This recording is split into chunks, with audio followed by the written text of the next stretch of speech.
The governor of Maine announced that mass shooter Robert Card was found dead.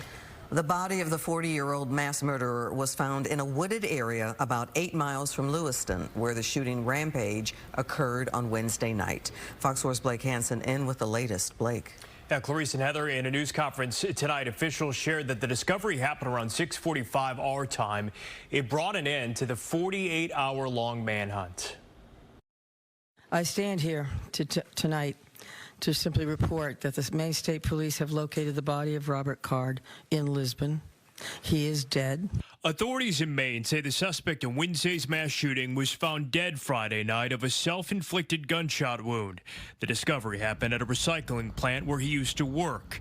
It wasn't immediately clear how long he'd been dead. Like many people, I'm breathing a sigh of relief tonight, knowing that Robert Card is no longer a threat to anyone. The facility is located near the Androscoggin River, which authorities searched Friday, even deploying dive teams with sonar.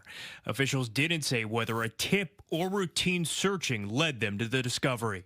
And tonight, the city of Lewiston and the state of Maine begin to move forward on what will be a long and difficult road to healing, but we will heal together. At a briefing earlier Friday, law enforcement shared the identities of all 18 people who lost their lives in Wednesday's shootings. The youngest victim, just a teenager. Aaron Young, 14. Walter Dunphy says he lost 7 friends in the attack. It's the worst thing that can possibly happen, and it makes you question humanity and why people do the evil things they do. State officials also revealed officers were on scene within about a minute and a half of the first 911 call at the initial shooting scene. That's because plainclothes officers were training at a shooting range nearby.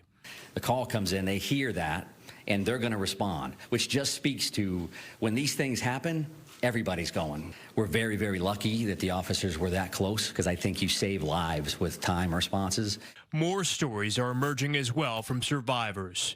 10-year-old Tony Oslin and her mother, Tammy, were inside the bowling alley when the shooting started. Well, there was 3 other people I ran with to Subway. We hid in the bushes behind Subway, and then the mother of the other little child called her ex-boyfriend to come pick us up.